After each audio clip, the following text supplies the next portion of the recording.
The takeoff is the first flight maneuver you will learn, and one that you will perform at least once, if not multiple times, during every flight. In this lesson, you will learn how to perform a normal takeoff and climb as you explore the following topics: key knowledge and skills, and performing a normal takeoff and climb.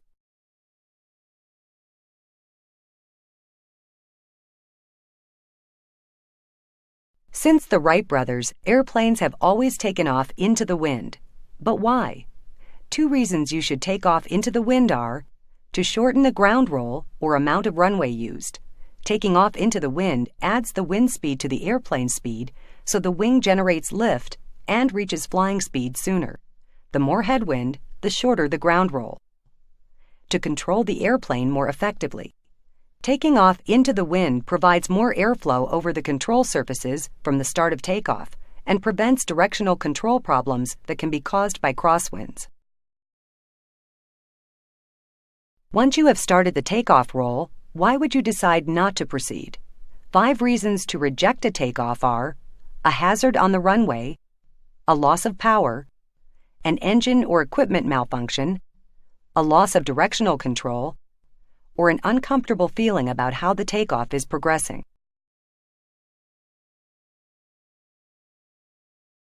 Once you make the decision to reject a takeoff, act quickly and confidently. The procedure to reject a takeoff is to, first, immediately reduce the power to idle. Then, use the rudder pedals to maintain directional control. Finally, apply the brakes as needed to slow down.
Because every flight begins with a takeoff, it's important to know how to perform takeoffs properly, including maintaining directional control and using the correct attitude to lift off the runway. The first step of performing a normal takeoff and climb is to prepare for the takeoff. Complete the before takeoff checklist. Perform the takeoff briefing to review takeoff performance and procedures. After you finish the takeoff briefing and are cleared for takeoff if a control tower is in operation, taxi onto the runway. Check for traffic. Line up with the center line, making sure that the nose wheel is straight. Next, add takeoff power. Check the engine indications to verify the engine is developing full power and operating within its limits. Maintain neutral aileron deflection. And apply right rudder to counteract engine torque. After adding takeoff power, adjust the control pressures as the airplane accelerates. Reduce right rudder pressure as the controls become more effective. Hold neutral pressure or apply slight back pressure to the control stick. The next step is to lift off the runway.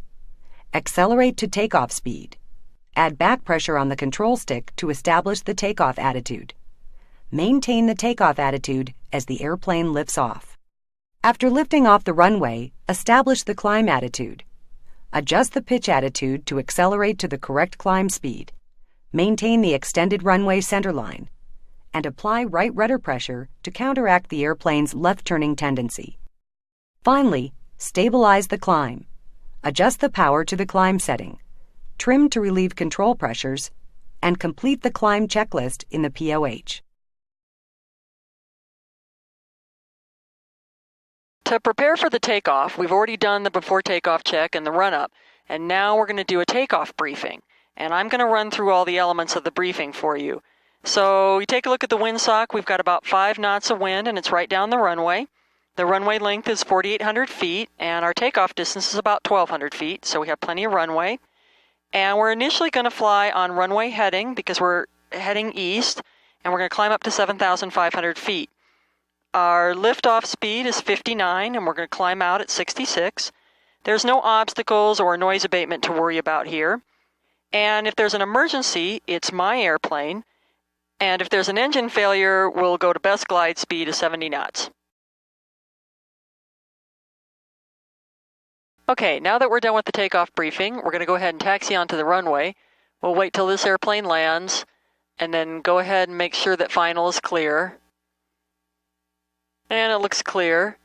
And now go ahead and taxi onto the runway. I'll go ahead and make the radio call.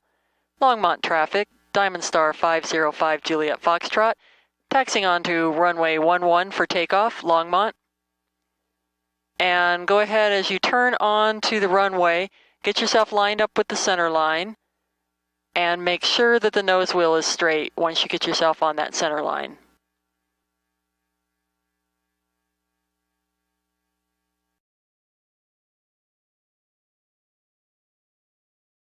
All right, go ahead and add takeoff power.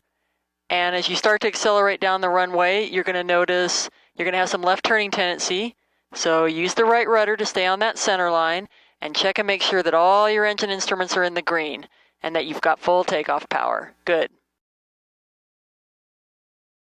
All right, as the airplane accelerates, use the rudder to stay on that center line. A little bit of back pressure on the control stick. Okay, establish that takeoff attitude by pulling back on the control stick when you reach takeoff speed, and the airplane will lift off the runway. All right, adjust the pitch to establish the climb attitude. Let it accelerate, and make sure you've got that right rudder in there to counteract that left turning tendency.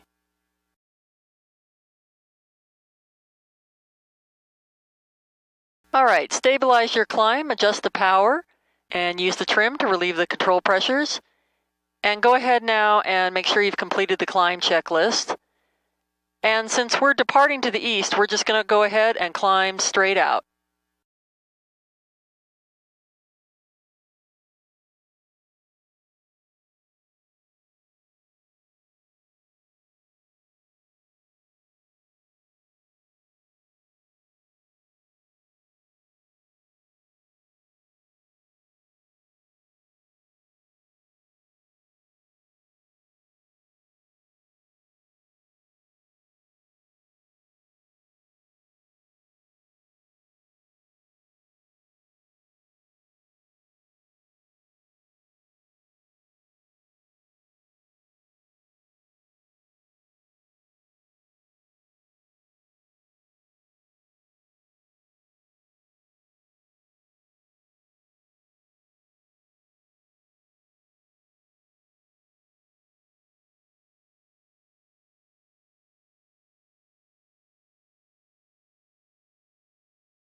In this lesson, you learned how to control the airplane on the runway and in the air during a normal takeoff and climb by exploring key knowledge and skills and performing a normal takeoff and climb.